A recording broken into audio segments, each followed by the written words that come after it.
그런데 우리가 초기에 시동을 걸었을 때 온도가 낮았을 때 처음 시동 걸었을 때는 엔진 내부의 압력이 높을까요? 낮을까요? 낮아요. 낮죠? 네. 그래서 초기에 시동 걸었을 때는 압력이 낮을 때는 엔진 내부에 있는 냉각수의 양이 일시적으로 부족한 현상이 나타납니다.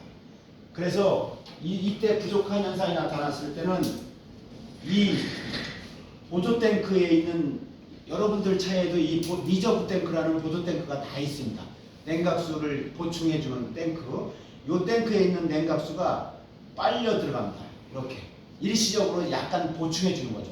그때 여기는 압력식 캡이라는 라디에이터 캡이 있는데 여기 캡 안에 보면 이게 라디에이터 캡입니다. 여기 이런 거 차에 있는 거 한번 보셨죠? 이 캡에 보면 요거에 압력을 형성해주는 밸브 저기 캡인데 전체 요 틈새에 있는 스프링이 있는데 전체가 작동되는 요 완충을 압력 밸브라고 합니다. 압력 밸브. 그리고 끝에 부분에도 요 밸브가 장착되어 있는데 요게 빠지면서 물길이 열리는 작용을 합니다. 그래서 초기 압력이 낮았을 때는 압력식 캡에 있는 요 진공 밸브라는 요게 열리면서 보조 탱크에 있는 냉각수가 일시적으로 보충이 됩니다.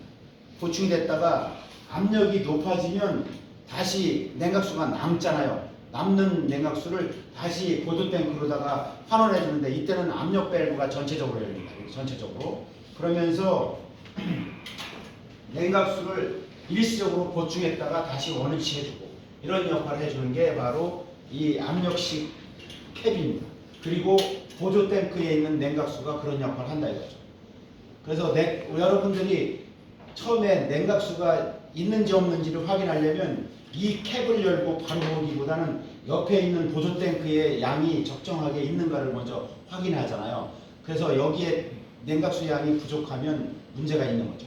원래는 일정하게 항상 유지돼야 되는데 이유 없이 계속 줄어든다. 그러면 어디가 누수되고 있거나 아니면 어디로 들어갈까요? 이 실린더 내부로다가 투입이 돼서 연소되는 거죠. 왜? 실린더 외벽에는 그 냉각수가 흘러다니는 통로에 이런 실이 박혀 있다 그러잖아. 실이 터져서 냉각수가 어디? 엔진 내부로 들어가서 연소될 수도 있는 거죠. 이때 연소 색깔, 배기가스의 색깔이 흰색으로 바뀐다고 했죠. 오일이 투입돼도 마찬가지고.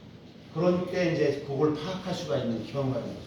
그래서 엔진 오일이나 이 냉각수나 일정량이 항상 유지돼야지 계속 소모되는 그런 건 아닙니다. 내부에서 그대로 작동되게끔.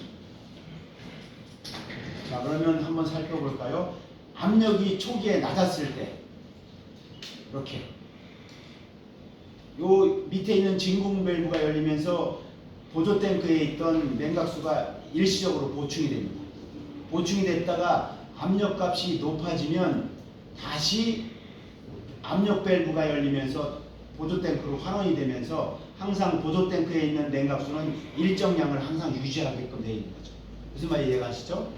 그리고 만약에 장거리를 가다 보니까 엔진이 갑자기 계기판에 냉각수 온도계가 있잖아요. 계기판에 알고 계시죠?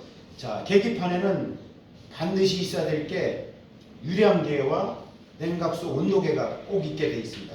그리고 건설기계는 가운데 아날로그 숫자가 이렇게 뜹니다. 그래서 몇 시간을 달렸는지 요거 기동했는지를 확인할 수 있고 여러분 일반 승용차는 키로수로 나타나잖아요. 키로수 몇 킬로 뛰었다는 거. 그 차이점이 있는 거죠. 그래서 길 가다가 저기 막 도로를 주행하다가 그 냉각수 온도가 너무 갑자기 올라간다 치면 어떻게 해야 돼요? 멈춰야 돼요. 당연히. 그러지 않으면 화재가 날 수가 있으니까. 그래서 멈추고 일정 시간 기다렸다 휴식을 취해야 됩니다. 왜? 저 위에 있는 라디에이터 캡을 이 캡을 바로 열게 되면 뜨거운 열기가 폭발해서 올라옵니다. 그러면 화상을 입을 수가 있어요. 자, 그래서 이 압력식 캡이 저기 그 비등점을 높여주는 역할을 합니다. 그래서 우리가 물에 끓는 점이 몇 도죠? 100도. 100도잖아요. 근데 냉각수가 100도 이하면 아무 의미가 없잖아요. 식혀주는 의미가 없으니까 이 압력식 캡을 닫음으로써 한 120도 정도의 비등점을 유지해 줍니다. 그런데 한참 달리다 뜨거운 열기와 압력이 형성되어 있는데 이걸 갑자기 열어버리면 뜨거운 그 냉각수가 튀어오르면서 화상을 입을 수가 있죠. 그래서 일정 시간 쉬면서 압력이 떨어질 때를 기다렸다가 열어야 되는데 먼저 보조 탱크를 확인해야겠죠. 보조 탱크에 냉각수가 있는지